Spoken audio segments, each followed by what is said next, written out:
4 in the morning. A paw landed on my face. I got up, went downstairs half asleep, and looked in the bowl. There was still food in it. She wasn't hungry, and she still woke me up, and for 2 years, I thought that was just who she was.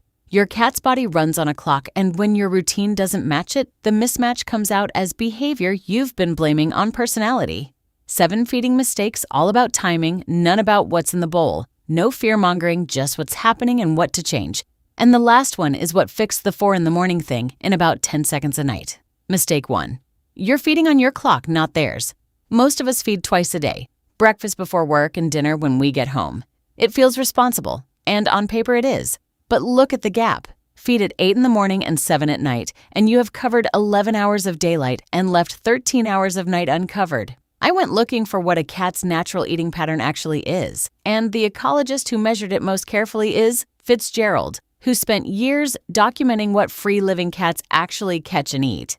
The picture is not 2 meals. It is a large number of very small ones, weighted heavily to dawn and dusk. So a cat on 2 meals isn't being greedy at 4 in the morning. They are at the far end of the longest gap in their day at the exact hour their body expects to hunt. That is the whole mystery, and the fix costs almost nothing. Stay with me. It's the last one on this list. Mistake 2. You feed them, then you play with them. Watch the order here because it's backwards. A cat's natural sequence is hunt, eat, groom, sleep. Each step triggers the next one. When you play with your cat after dinner, you're starting a hunt that has no meal at the end of it. The sequence never closes, so they stay switched on. Flip it. 10 minutes of real play first, wand toy, something they can chase and actually catch at the end, and then the meal. Letting them catch it matters more than the length of the game. You'll often see them eat, then wash their face, then go flat. That's the sequence completing. Nothing new gets added to your day here. 2 things you already do, simply swap places. Mistake 3. You assume a cat who skips a meal is just being fussy. This one I want you to actually remember. A cat who stops eating is not holding out for something better. A cat's liver is not built to run on stored fat, and when food stops, fat floods the liver faster than it can be processed. Sharon Center, who has spent a career studying feline liver disease, established how quickly this can develop. The number that matters to you is small, roughly 24 to 48 hours without eating, and an overweight cat is at real risk. So, here is the rule, and it's a simple one. 1 skipped meal, watch closely. 2 skipped meals, ring your vet. Not panic, not a crisis, just a phone call that a good owner makes. Most of the time, it's a sore tooth or a stressful week, and it gets sorted quickly. I'm giving you a number instead of a feeling because fussy and unwell look identical from across the room. Mistake 4. You top the bowl up instead of emptying it. I got this wrong for years, and it made me feel like a worse owner than I was. Topping up feels generous. It is also why you have no idea how much your cat eats. With food always in the bowl, a cat who ate normally and a cat who barely ate for 3 days look identical. Alexander German, who studies weight and portion control in companion animals, has shown how badly we estimate what we are actually giving. Put a measured portion down, and whatever is left after 20 minutes, lift it. Now the empty bowl is information. And here is something you'll notice once you start. Your cat doesn't come running for the bowl. They come running for the cupboard door, several seconds before the bowl exists. If this is useful, alike helps it reach other owners who'd rather understand their cat than guess. And the next one is the most common mistake in homes with more than 1 cat.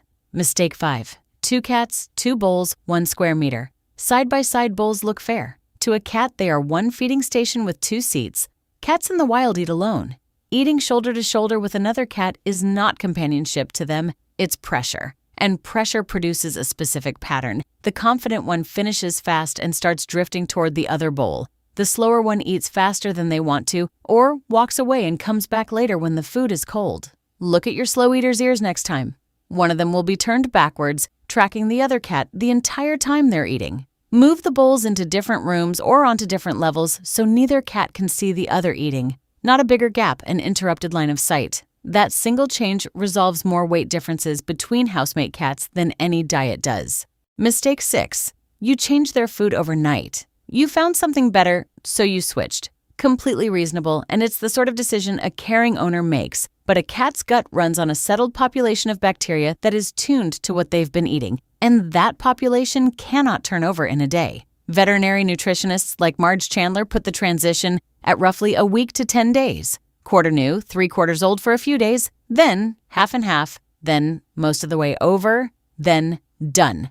Rush it, and you get the vomiting or the loose stools that make owners conclude the new food is wrong when the speed was the only problem. And there's a second cost people miss. A cat who feels ill after eating something new can decide that food is unsafe permanently. You can lose a genuinely good food forever over 3 impatient days. Mistake 7. The mistake isn't when you start feeding, it's when you stop. Here's the one I promised you. Go back to that 13-hour night. Every fix people reach for tries to change the cat. Ignore them, shut the door, wait it out. All of it treats a hungry animal as a behavior problem, but the gap is the problem, and a gap can simply be made shorter. Move a small portion of your cat's existing daily food, not extra food, the same food, to the last thing you do before bed, not dinner earlier. A small final meal, as late as you reasonably can. For most cats, that turns a 13-hour night into something closer to 8 or 9, and 8 or 9 hours is a gap a cat can sleep through without their body sounding an alarm. It works because you have stopped arguing with the clock and started feeding it.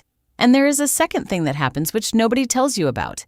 That last small meal lands right at the end of your cat's day, in the quiet, when the house has gone still, and you are the only one up. It becomes the moment they come and find you, not for the food they already know it's coming, for the part where you're there. My cat still gets me up occasionally. Just not at 4, and not because she's hungry. The honest truth. If you work shifts or nights, or your days just don't repeat, none of this is a verdict on you.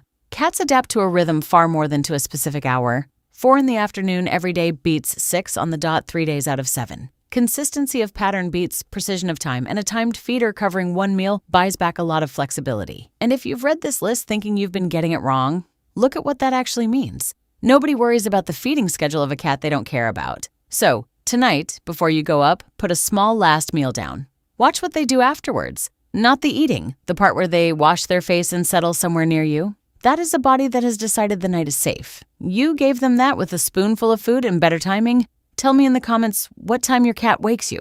I read every single one, and if you'd rather understand your cat than guess, that's the whole reason this channel exists. I'll see you in the next one.